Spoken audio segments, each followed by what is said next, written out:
Folks call me Earl McKenna. Been a fisherman out of this gray, splintered port for more of my life than not. The sea has taken more from me than it's given, but it's the only ledger I know how to read. These are some of my stories. Pull up a chair. The tide's coming in.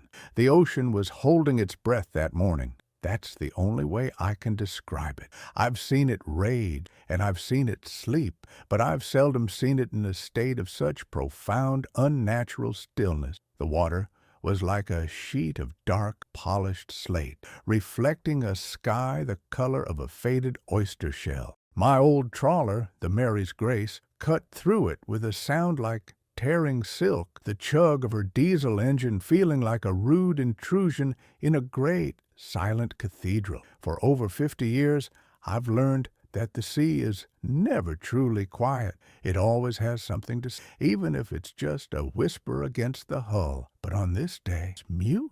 The gulls weren't even crying. They just circled high above, silent spectators to a world gone unnervingly calm. I'm not a fanciful man. You can't be, not in this line of work. You deal in what's real. The weight of the nets, the price of fish, the burn of salt in a cut on your hand, and the precise mathematical fury of a coming squall. You leave the ghost stories and the sea serpents to the fellas at the bar who've had one too many. But even a practical mind can feel when something is out of joint. Every nerve in my body, honed by decades of reading the water, was telling me that this wasn't peace. It was a pause, a held note before the music turned sour. I checked my lines, my nets, the sky, the barometer.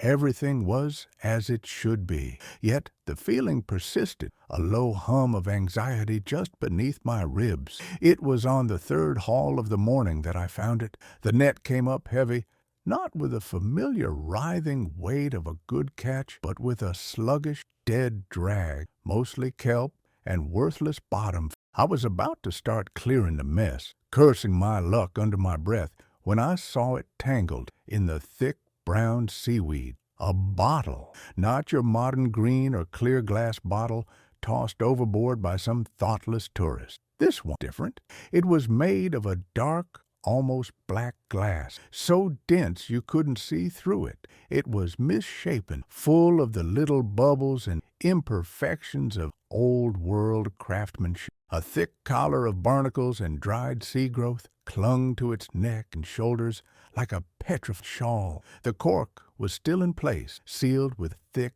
cracked plug of what looked like black wax. I've pulled a lifetime of junk from the ocean, boots, tires, plastic crates, you name it. But this felt ancient. It had the weight of time in it. I worked it free from the net, calloused fingers tracing its rough surface. It was a relic, a piece of forgotten history coughed up from the belly of the sea. My first thought was of the old whaling ships that used to work these waters a century and a half ago. Maybe it's from one of them, a sailor's last message, a desperate plea or declaration of love tossed into the uncaring wave. The romantic notion was so unlike me that I almost laughed at my. Still, I didn't throw it back. I stowed it carefully in a crate, cushioned my old rag, and for the rest of the day I couldn't shake the feeling that it was watching me. The ocean remained silent. The bottle in its crate was silent, and the silence was louder than any storm I'd ever weathered. Back on shore, the world felt normal again. The dock bustled with the usual noise and smells, gulls squawking scraps, the clatter of crates, the shouts of other fishermen. The strange hush of the open water seemed like a dream. I nodded to Jacob, who was mending a net, and gave a tired wave to Nathan as he unloaded his meager catch. No one seemed to have noticed the day's peculiar mood. Maybe it was just me, an old man's mind playing tricks on him. I secured the Mary's Grace, grabbed my gear and the crate with the bottle, and headed for my cabin, small, weathered box of a house that overlooked the harbor, clinging to the cliffside, stubborn barnacle itself. Inside, the scent of wood smoke and old coffee greeted me. It was my sanctuary, a place filled with the comfortable clutter of a long life. charts on the wall, a shelf of worn-out books, a framed, faded photograph of my Mary on the mantel. I set the bottle on the sturdy oak table in the center of the room. In the warm lamplight, it seemed even dark, more mysterious. For a long while, I just sat staring at it. The pragmatic part of me said to just leave it be. It was an old piece of trash. Crack it open, and you'll likely find nothing but stale air and disappointment. But the other part, the part that had felt the ocean's breath being held that morning, gripped undeniable curiosity. Finally, I couldn't stand it, and I took out my sharpest bait knife. The wax seal was brittle, flaking away under the pressure of the blade. It smelled faintly of pine tar and something else, something metallic and vaguely unsettling. Getting the cork out was a struggle. It was swollen tight with a century of moisture.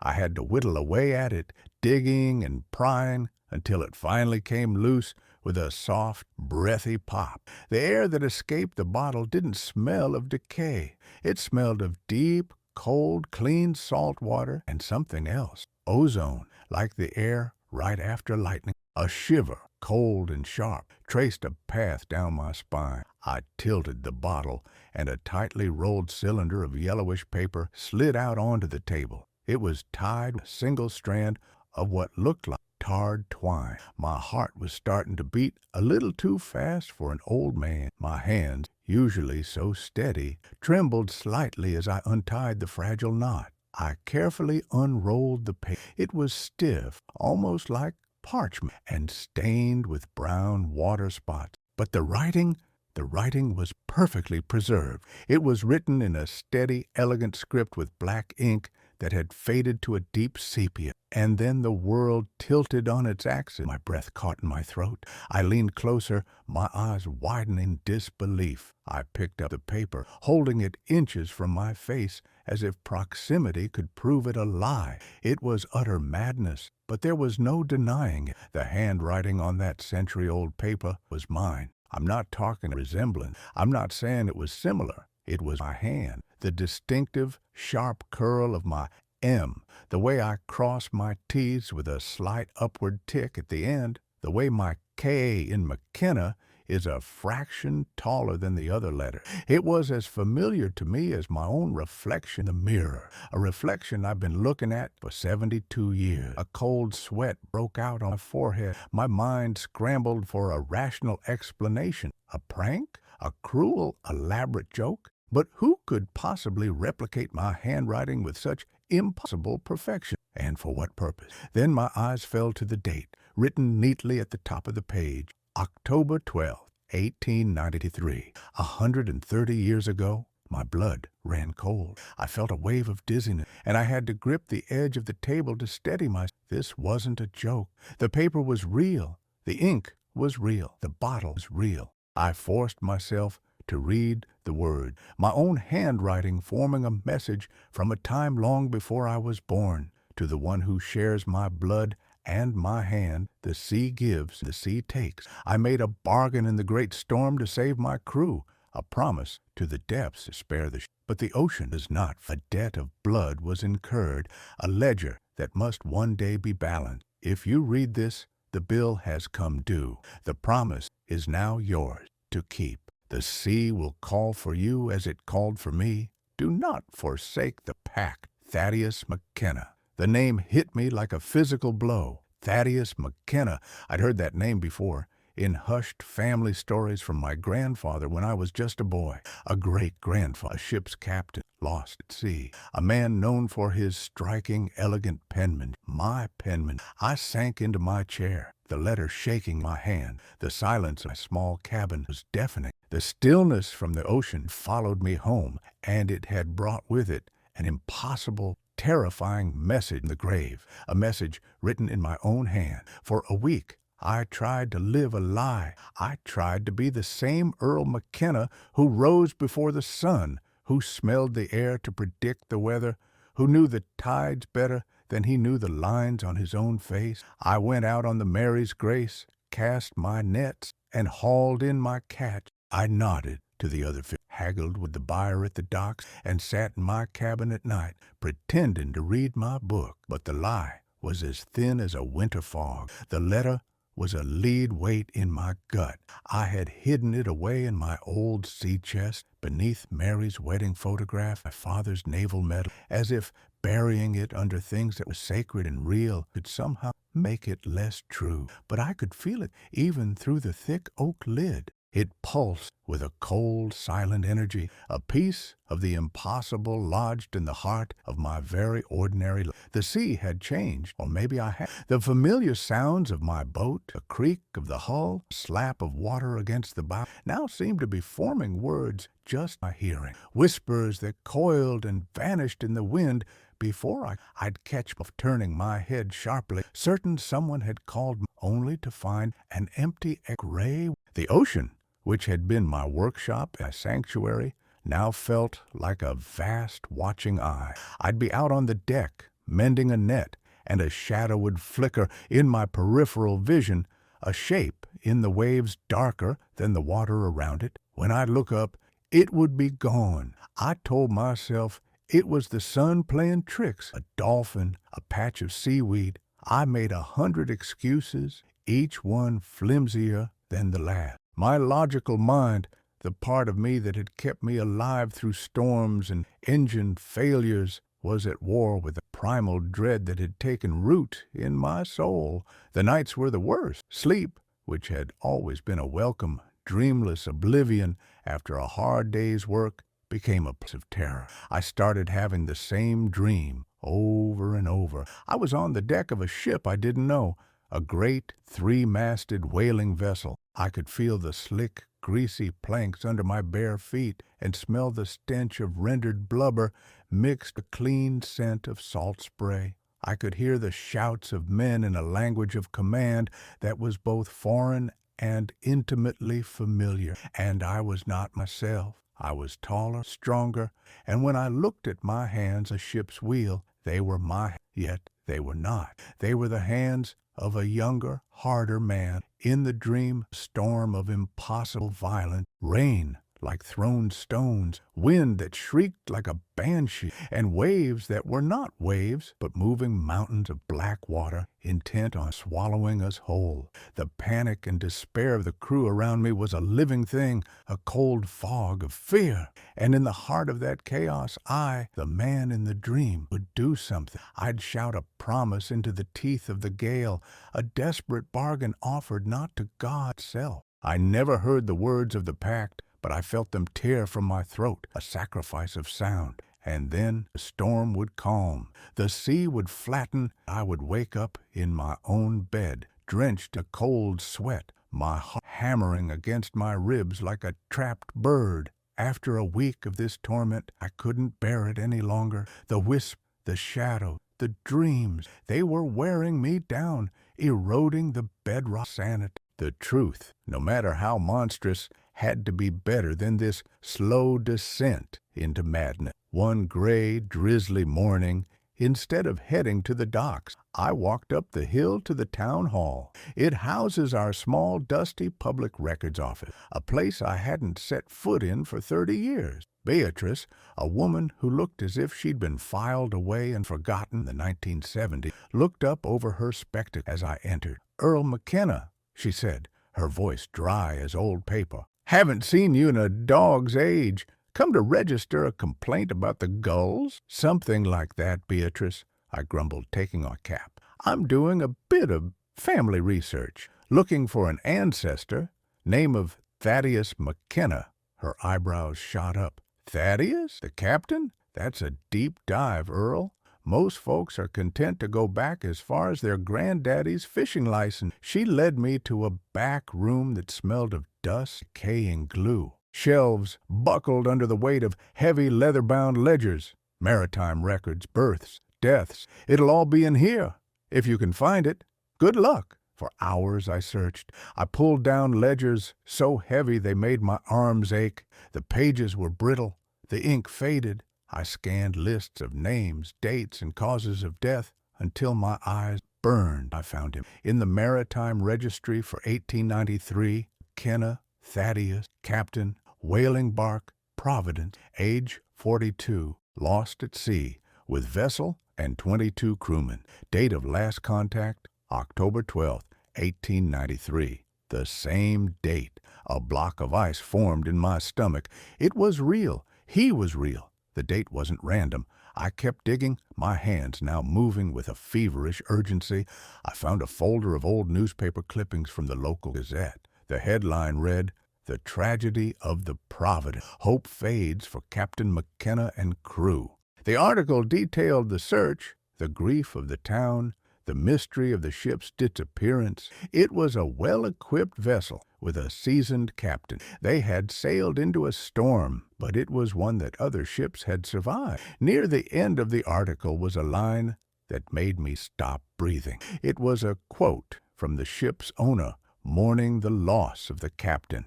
"A finer captain this town has never known," it read, "and a man of great character." We found an unsent letter to his wife in his shoreside desk, written in his famously fine and distinctive script. My script! The room seemed to shrink around me. The air grew thick and hard to breathe. This was no longer a coincidence. It was a connection, a cord of ink and blood stretching across more than a century, tying me to this dead man. But I still didn't have the whole story. What was the pact? What was this debt of blood? I was about to give up, my mind reeling, when my fingers brushed a small, slim volume wedged behind a stack of property. It had no label on its spine. It was a personal diary bound in cracked, salt-stained leather. The name on the inside cover was Josiah Finch, first mate, Whaling Bark, Providence. My blood turned to ice. It couldn't be. The manifest listed all hands as lost. But as I flipped through the pages, I realized it was a copy, a transcript made years later, probably by a descendant. The last entries were frantic, written in a shaky hand, but they were there. Josiah had survived. He must have been rescued by another ship days or even weeks later. He was the only one. I took the diary to a small wooden table under a single dusty light bulb and began to read the final pages. Josiah wrote of the storm, describing it with a terror that echoed my own nightmares. He called it a living tempest, a thing of hate. He wrote of the crew's despair, of masts cracking, of men being swept overboard by waves as big as houses. And then he wrote of the captain. October 12th. "The devil's own fury is upon us. We are lost. Men are praying to a God who does not hear them in this maelstrom. The captain, he has gone mad. He stands at the prow, screaming into the wind, not in fear, but in anger, in defiance. He is shouting at the waves themselves. He is making a bargain. I hear him offer a pledge, a promise not of gold or prayer, but of blood. He speaks of a debt to be paid, a claim to be honored by his own line, if only the ship and her crew might be spared the abyss. He offers his legacy as collateral to the dark water. A few lines later, the writing was calmer, filled with a horrified awe. The storm has broken as suddenly as it came. It has gone. The sea is calm. It is unnatural, a miracle. But the men do not cheer. We look at the captain, and he does not look like our Savior. He looks like a man who has sold his soul. There is a new coldness in his eye. He has saved our lives, but I fear he has damned his name for all eternity. We are spared, but the sea has been promised its due. It will come one day to collect. The diary ended there. I closed the book, my hands numb. It was all the storm from my dream promised. Thaddeus McKenna, my great-grandfather, in a moment of mortal desperation, had not prayed for salvation. He had negotiated for it. He had signed a contract with the ocean itself, and he had signed it with his family's bloodline. The message in the bottle wasn't a historical curiosity. It wasn't a ghostly echo from the past. It was a summons, an invoice. After 130 years, the bill for the survival of the Providence had arrived, and it had been delivered directly and personally to me. I walked out of the town hall into the gray light of afternoon, the copied pages of Josiah Finch's diary, feeling as heavy as anchor chain in my coat pocket.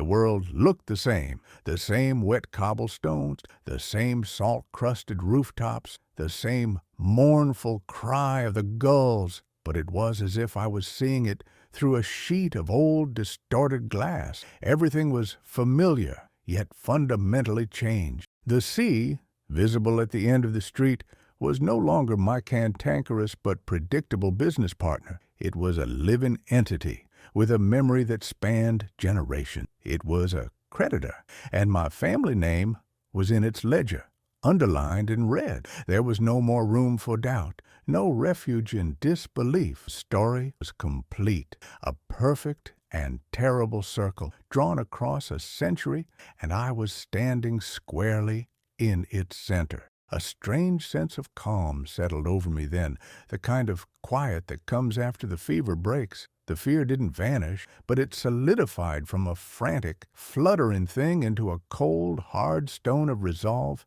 in my belly. This wasn't my fault, but it was inherited, a debt passed down like my grandfather's pocket watch or the blue in my... And like any self-respecting man, I knew a debt had to be paid. That night, I didn't dream.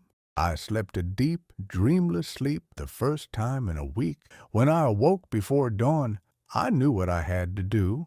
It wasn't a decision I made with my mind. It was a knowledge that had settled into my bones. A silent pull, a current no compass could detect, was drawing me back to the place where I found the... It was a patch of ocean about 10 miles out, a place we called the Gray Fells, because of the way the deep water currents rose up and made the surface look like a series of rolling, colorless hills, even on a calm day. It wasn't a particularly good spot for fishing. The bottom was rocky, notorious for snagging nets. Most men avoided it. Now I understood why. It was a place where the veil between worlds was thin. It was a place of waiting. I went down to the Mary's Grace. The first hints of dawn stained the sky, my movement deliberate, like a man preparing for a long-planned ceremony. I didn't load my nets or my bait box. Instead, I topped off the fuel tanks, checked the engine with meticulous care,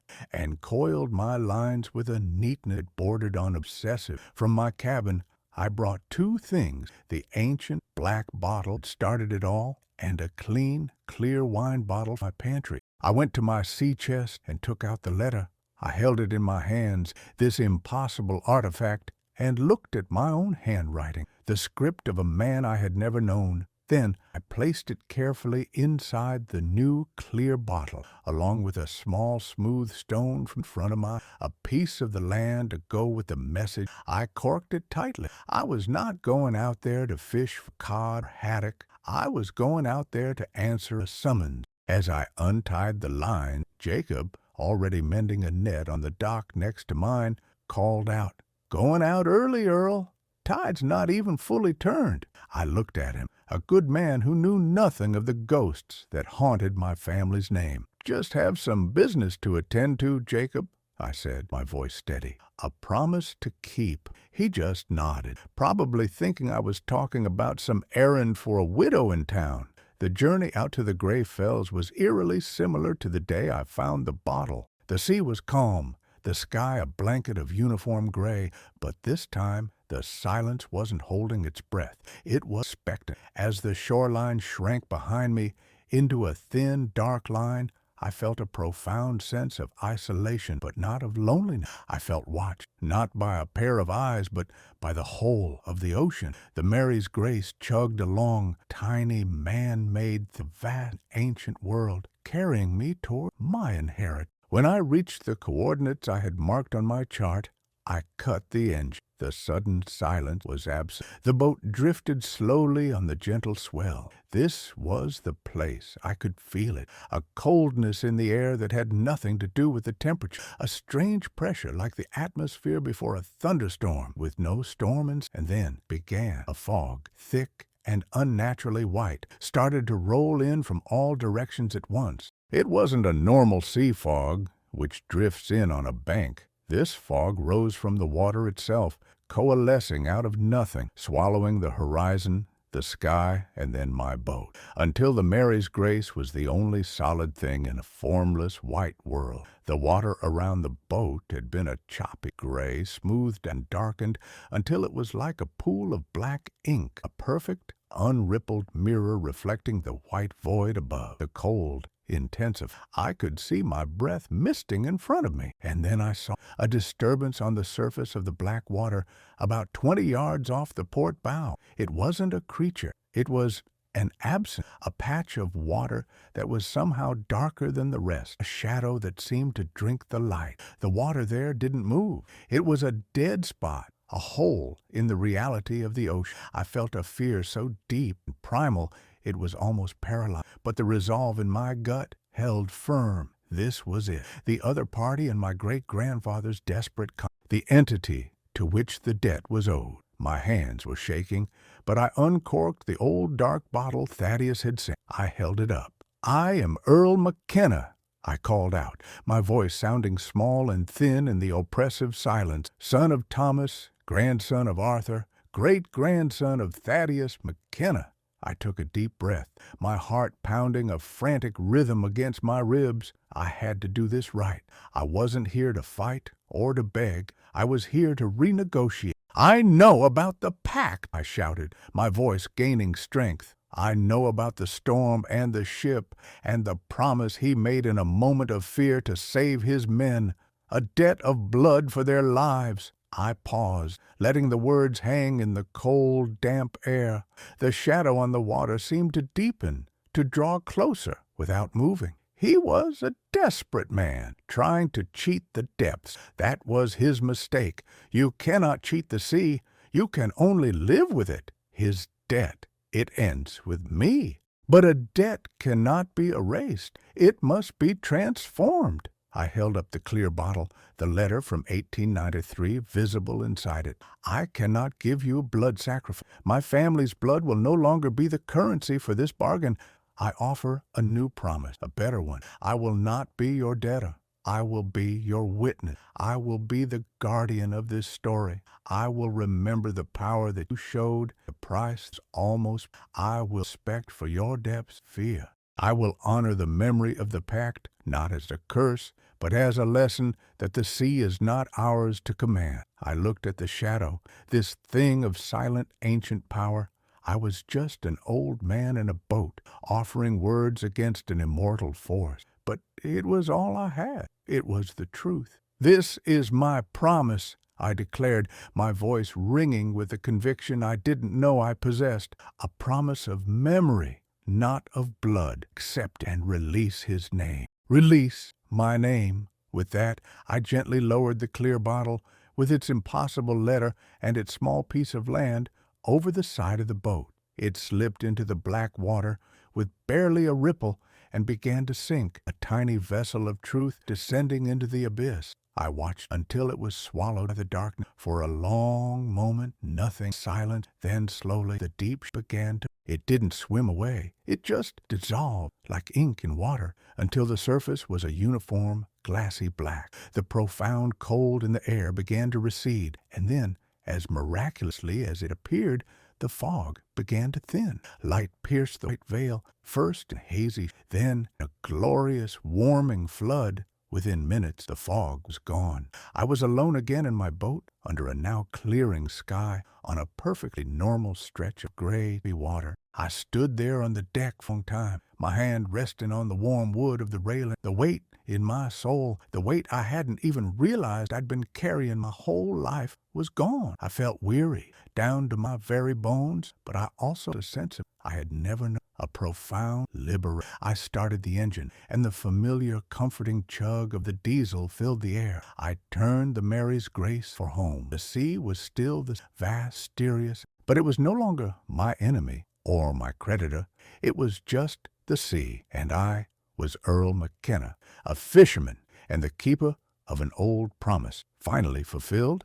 True strength lies not in defying the powerful forces of nature or the past, but in understanding them and finding the wisdom to transform an inherited burden into a legacy of respect and honor. I've navigated a lifetime of storms, both on the water and in the soul. If my stories can be a lighthouse for you in any way, I'd be honored if you subscribe to the channel for more tales from the deep.